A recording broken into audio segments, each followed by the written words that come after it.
Assalamualaikum warahmatullahi wabarakatuh. Perkenalkan, nama saya Erlisa Susilawati, NIM 2027019, kelas 2A Keperawatan.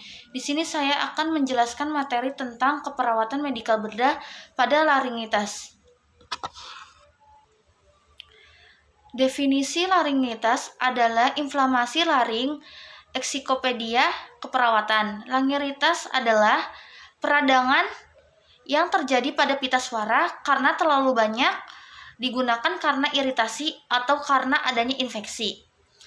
Pita suara adalah suatu susunan yang terdiri dari tulang, rawan, otot, dan membran mukosa yang membentuk pintu masuk dari batang tenggorokan atau trakea. Laringitas adalah dapat berlangsung dalam waktu singkat atau berlangsung waktu lebih 3 minggu. Anatomi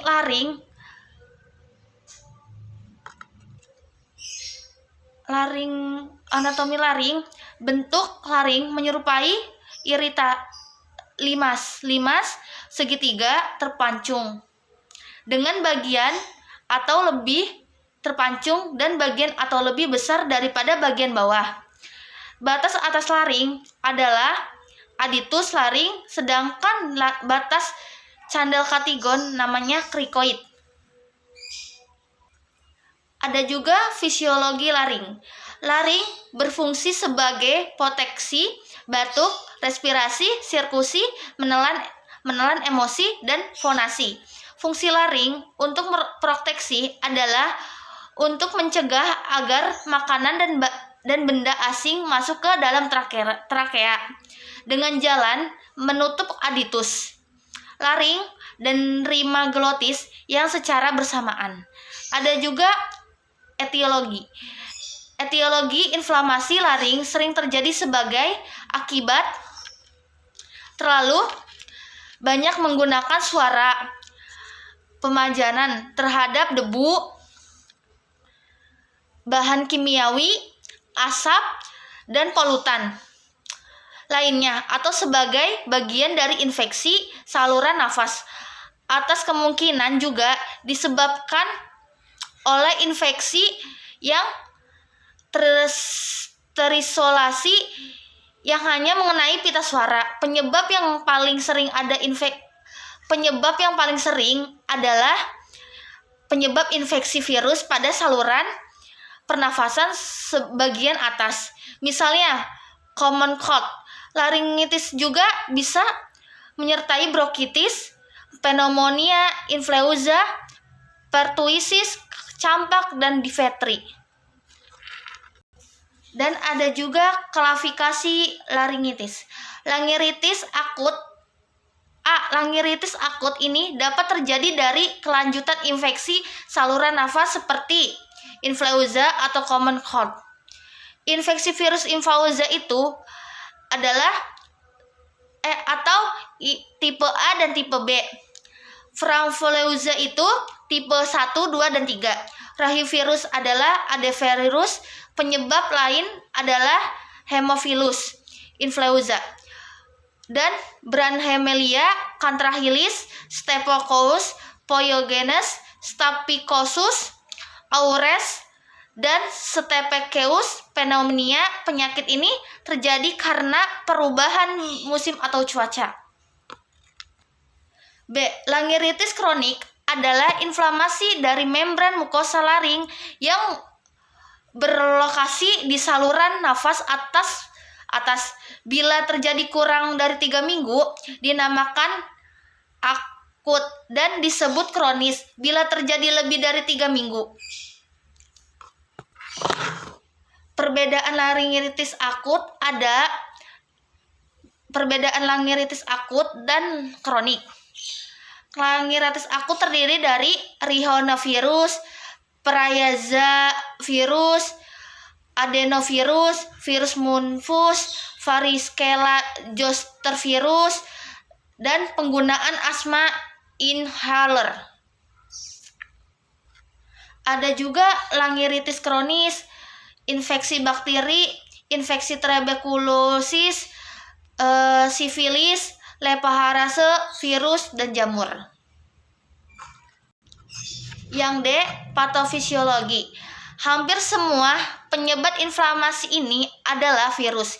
Inflamasi bakteri mungkin sekunder kritis, biasanya disertai rhinitis atau nefritis. Awitan infeksi mungkin berkaitan dengan pemajanan terhadap perubahan suhu mendadak.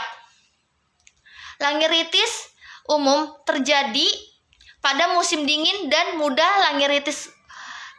mudah dikeluarkan terjadi seiring dengan menurunnya daya tahan tubuh dari host serta prevalensi virus yang meningkat. Laringitis ini biasanya didahulukan oleh faring dan infeksi saluran nafas bagian atas. Lainnya, hal ini akan mengakibatkan iritasi mukosa saluran nafas atas dan merangsang kelenjar usus untuk memproduksi munculnya secara berlebihan sehingga menyumbat saluran nafas. Motivasi klinis. Motivasi klinis terdiri dari gejala lokal seperti suara parau, terus sesak nafas dan setindur, terus nyeri tenggorokan seperti nyeri ketika menelan atau berbicara, terus gejala radang umum seperti demam malaise, batuk kering yang kelamaan disertai dengan dahak kental. Terus juga ada gejala common cold seperti bersin-bersin, nyeri tenggorokan, terus ada juga hingga susah menelan. Terus yang ada selanjutnya ada progonis. Progonis untuk menderita laringitis itu ada akut ini umumnya baiknya dengan pemulihan selama 1 minggu. Namun pada anak khususnya pada usia 1 sampai 3 tahun. Terus penyakit ini dapat menyebabkan undang-undang dasar menarik dan hingga dapat menimbulkan obstruksi jalan nafas, dan bila hal ini terjadi dapat dilakukan pemasangan endotrakea atau trakeostomatik. Kesimpulan materi dari saya itu adalah laringitis akut merupakan kelainan pada laring yang kini peradangan akut pada laring yang biasanya kelanjutan dari penyakit rhinopharyngis atau common cold. Penyakit ini pada orang dewasa merupakan penyakit yang ringan saja, namun tidak bagi penderita anak kurang dari 3 tahun. Karena hal ini dikarenakan pada anak dapat menimbulkan udem laring dan subogiotis sehingga obstruksi jalan nafas yang sangat berbahaya dalam waktu beberapa jam saja. Penderita akan mengalami obstruksi total jalan nafas, sementara itu pada orang dewasa tidak terjadi secepat pada anak. Sekian materi dari saya. Apabila ada kata-kata saya kurang baik atau ada kata-kata saya salah, saya mohon ampun. Sekian dari saya. Wassalamualaikum warahmatullahi wabarakatuh.